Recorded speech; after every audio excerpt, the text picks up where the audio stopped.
William Shakespeare was an English playwright and poet, regarded by many as the greatest writer of English literature. He was born around 1564, and he was the third child of 8. At the age of 18, he married Anne Hathaway, a 26-year-old woman believed to have grown up in England in the small village of Shottery. Though no one knows the exact time that Shakespeare started writing, his career is believed to have begun between the mid-1580s to 1592, when performances of his plays first began in London. He wrote roughly 36 plays in his lifetime. Aside from his collaborations, most fall into the categories of comedies, histories, and tragedies. Some of his most famous plays include Romeo and Juliet, Macbeth, Twelfth Night, A Midsummer Night's Dream, Hamlet, and The Taming of the Shrew. After 1594, his plays were performed exclusively by the Lord Chamberlain's men, later called the King's Men, at their theatre, the Globe, on the south bank of the River Thames. Shakespeare started writing poetry between 1593 and 1594, when the theatres were closed because of the plague. He had 2 erotic poems published during that time. Throughout the course of his life, Shakespeare wrote 154 sonnets, revealed to the world through a collection called Shakespeare's Sonnets, never before imprinted, published in 1609. Shakespeare's sonnets address themes such as time, love, beauty, and morality. Sonnets 1 through 126 are addressed to a fair youth, meaning an unnamed young man.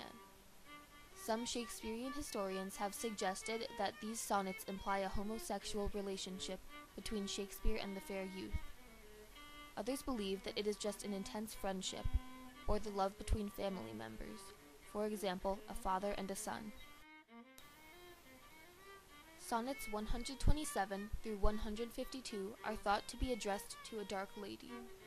This sequence sets itself apart from the fair youth sonnets because the relationship has more sexual tension. The dark lady is believed to be a mistress of Shakespeare. This is Sonnet 29, part of the fair youth sequence read by Bertram Selwyn. Sonnet number 29 by William Shakespeare. When in disgrace with fortune in men's eyes, I all alone beweep my outcast state, and trouble deaf heaven with my bootless cries, and look upon myself and curse my fate, wishing me like one more rich in hope, featured like him with friends possessed, desiring this man's art, that man's scope, with what I most enjoy contented least.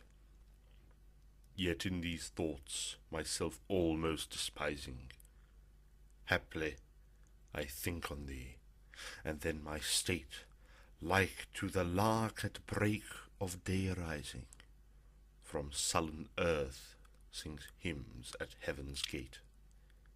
For thy sweet love remembered such wealth brings, that then I scorn to change my state with kings.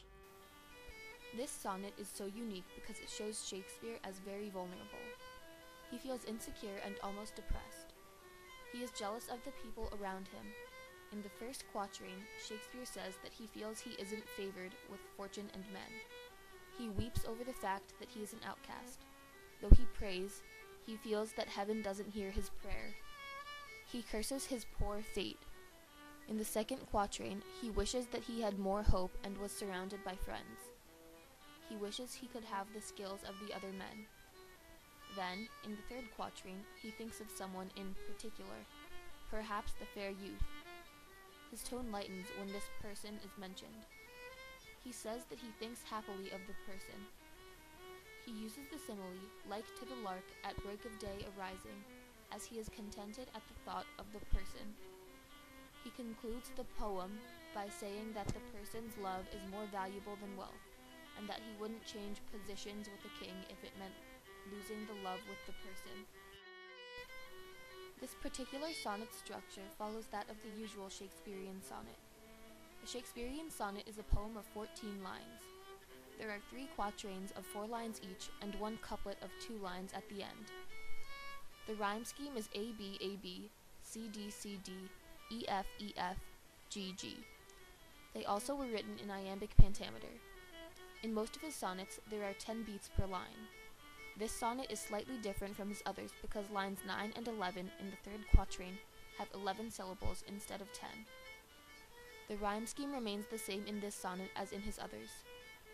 I like the alliteration in line 9, yet in these thoughts myself almost despising. One of my favorite lines is, "From sullen earth sings hymns at heaven's gate." Not only does it include alliteration and dissonance, but the religious reference immediately brings light to the sonnet's otherwise somber tone.